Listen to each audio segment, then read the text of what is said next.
Hi everyone, welcome back to DK Sharma Education Hub. My name is Diksha. आज के video lecture में हम part 5 कर रहे हैं इंडियन म्यूज़िक का।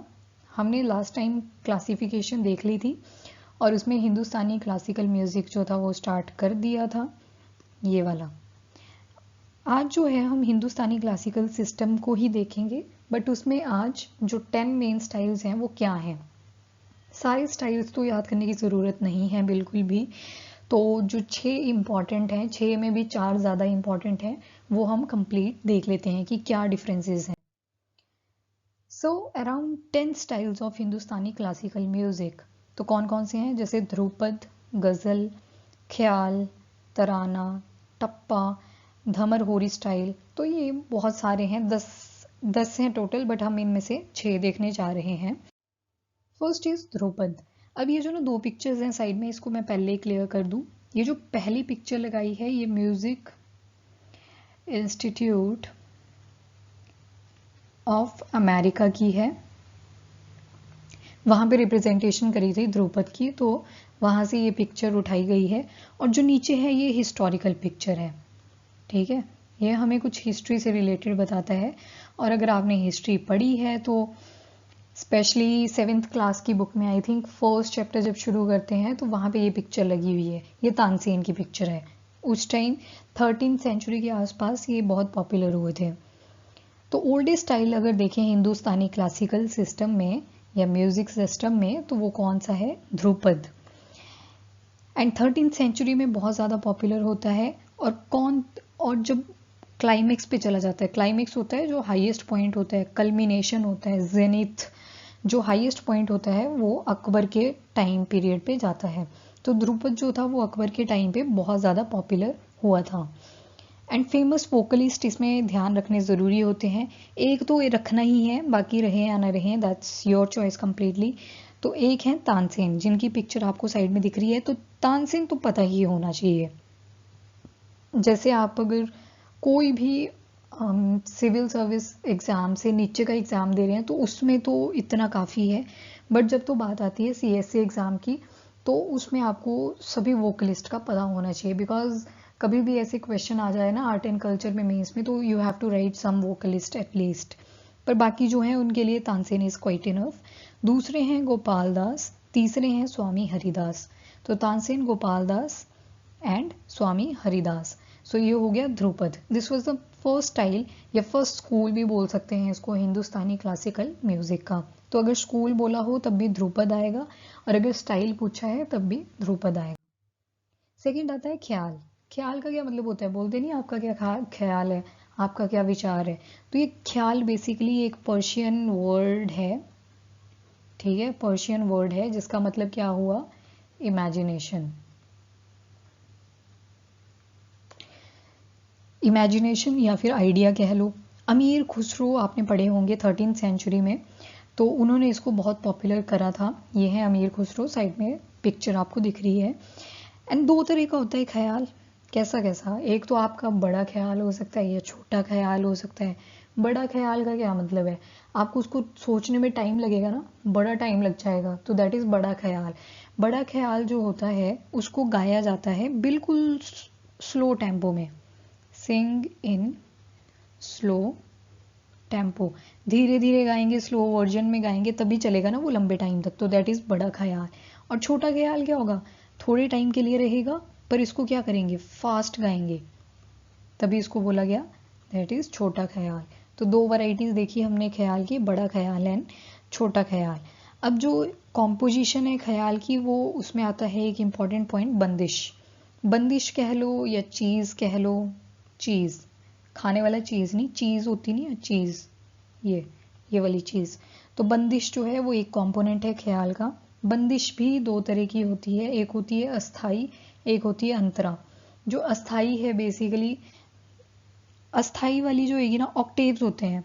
आपने पियानो देखा होगा, उस पर ऑक्टेव्स ऐसे blue sorry white black white black white white ऐसे करके कलर्स होते हैं ना। तो जो लो प्लस मिडल ऑक्टेव होता है वो होती है अस्थाई, एंड जो मिडल प्लस अपर होती है वो है अंतरा। तो मैं इसको अगर एक स्केल पे ड्रॉ करूँ थोड़ा सा, तो ये मेरा मिडल वाला आ गया, ये लो टेम्पो आ गया, यहाँ पे अपर टेम्पो है। टेम्पो वो टेम्पो वाला टेम्पो नहीं है, बट स्पीड वाला टेम्पो, ठीक है। तो अपर बोल रही हूँ, लो एंड मिडल वाला जो आएगा दैट इज योर अस्थाई, और जो मिडल एंड अपर वाला आएगा that is your Antara. Third आता है ठुमरी। ठुमरी के जो वोकलिस्ट है ना, वो साइड में मैंने पिक्चर लगा दी है। अच्छा, मैंने ख्याल किया ना आपको बताया नहीं, जो वोकलिस्ट हैं, इतने सारे वोकलिस्ट हैं आपको याद ही नहीं रहेंगे, क्योंकि ख्याल में बनते हैं घराना, जैसे ग्वालियर घराना है, लखनऊ घराना है, जयपुर अतरौली घराना है, किराना घराना है, आगरा घराना है, बहुत सारे घराना है, और हर एक घराना में अलग अलग वोकलिस्ट है। तो उसका इतना इम्पोर्टेंट है नहीं, बट जो इम्पोर्टेंट है वो मैंने यहाँ पे लिख दिए हुए हैं। जैसे अब आता है ठुमरी, तो इनके जो वोकलिस्ट थे, बहुत ही इंपॉर्टेंट वोकलिस्ट थी, वो हैं साइड में। तो मैंने फीमेल की पिक्चर लगाई है, तो एक बात तो क्लियर है कि इसको ज़्यादातर कौन गाती थी, फीमेल्स, ठीक है। और जो ठुमरी है ना, इसमें डिवोशनल और रोमांटिक सॉन्ग्स होते हैं। एक तो गॉड को डेडिकेटेड होते हैं, दूसरे रोमांस को लेके होते हैं। 3 लैंग्वेजेस का यूज़ करा जाता है, एक हिंदी, ब्रज भाषा, अवधी डायलेक्ट, तो 3 लैंग्वेजेस में इसको गाया जाता है, और जनरली ये फीमेल वोकलिस्ट इसको गाती हैं। ये जो साइड में पिक्चर लगी है ना, ये वाली, ये है बेगम अख्तर की। बेगम अख्तर किसी टाइम पे ठुमरी को लेके बहुत पॉपुलर थी। एक 2014 में डेथ हुई थी गिरिजा जी की, वो भी ठुमरी की बहुत ज़्यादा पॉपुलर सिंगर थी। तो बट पुराने हमें हिस्टोरिकल पॉइंट ऑफ व्यू से अगर देखें, बहुत पीछे जाके देखें, तो बेगम अख्तर जो है उन्होंने इसको पॉपुलराइज करा था। फोर्थ आता है तराना। तराना की बात करें तो फास्ट रिदमिक टेम्पो होता है, इसमें स्पीड जो होती है वो बहुत फास्ट होती है, बीट्स जो होती हैं वो बहुत फास्ट होती हैं, मतलब सांस लेने तक का टाइम नहीं मिलता सिंगर को तराना के केस में। एंड इसको इम्प्रोवाइज करते हैं सिंगर, ऑल्दो जो हिंदुस्तानी क्लासिकल म्यूजिक है उसमें काफ़ी इम्प्रोवाइजेशन देखने को मिलती है, पर तराना में जो है वो ज़्यादा मिलती है, ठीक है। इसमें जो फेमस वोकलिस्ट हैं वो मिलेंगे आपको, पंडित रतन मोहन शर्मा, इनको तराना के बादशाह भी कहा जाता है। फिफ्थ आता है टप्पा। अब तराना और टप्पा में थोड़ा सा डिफरेंस है। यहाँ पे बोला क्विक एंड फास्ट रिदमिक वे, तराना भी तो था फास्ट रिदमिक वे, तो एक ही क्यों नहीं बोला, क्योंकि ये क्विक है। फॉर एग्जाम्पल अगर ना तराना की स्पीड इतनी चल रही है, तो टप्पा की ना यहाँ पे ख़त्म हो जाएगा, ये जो इतना था ये यहाँ पे ख़त्म हो जाएगा। फास्ट दोनों हैं, पर उसमें क्या है कि कॉन्टिन्यूटी में बोलेगा बंदा, तराना में कॉन्टिन्यूटी होगी एक, पर जो टप्पा है उसमें क्विक होएगा, फिर अगला जो वर्ड शुरू होएगा तो फिर से वो क्विक होएगा, तो इस तरह से चलता है। तो that is the only difference. Also जो आपका टप्पा है ये नॉर्थ वेस्टर्न इंडिया में शुरू हुआ था, फिर पेट्रोनाइज किसने किया था, तो मोहम्मद शाह रंगीला हुआ करते थे, लेटर मुगल्स में आप पढ़ोगे हिस्ट्री में, तो उन्होंने इसको पेट्रोनाइज करा था। फेमस वोकलिस्ट की बात करूं तो एक तो आते हैं पंडित लक्ष्मण राव। पंडित लक्ष्मण राव ये कौन से घराना से थे, ग्वालियर घराना। जो घरानाज होते हैं ना वो अपने को याद करने की ज़रूरत नहीं है जीएस पेपर में, वो ऑप्शनल जो होता है जिनके पास उनको होती है। और एक थे मियाँ सोदी, मियाँ सोदी एंड पंडित लक्ष्मण राव। एक और होते थे शानू खुराना करके, पर चलो 2 भी याद रह जाए, मियाँ सोदी तो याद रख ही सकते हैं। सिक्स्थ आता है धमर होरी स्टाइल, 2 शब्दों से मिलके बना है, धमर एंड होरी। तो मतलब इसमें जो वोकलिस्ट होंगे वो भी कितने होंगे, 2 सिंगर होंगे। आपने एक गाना तो पक्का सुना होगा, सबने सुना होगा, ये एक चतुर नार करे के श्रृंगार, तो वो होता है धमर होरी स्टाइल। एक तरफ से एक गाएगा, दूसरी तरफ से दूसरा गाएगा, इन दोनों के बीच में कंपटीशन चलेगा, तो वो क्या होता है धमर होली स्टाइल। इसमें 2 सिंगर बैठते हैं एट अ टाइम गाने के लिए, एंड ये होली ओकेजन जब होता है ना तभी गाया जाता है। धमर होली स्टाइल जो है ये ध्रुपद की तरह काफ़ी सिमिलैरिटीज़ हैं, पर थोड़ा सा डिफरेंस आता है, इसमें थोड़े इरोटिक लिरिक्स देखने को मिलेंगे आपको।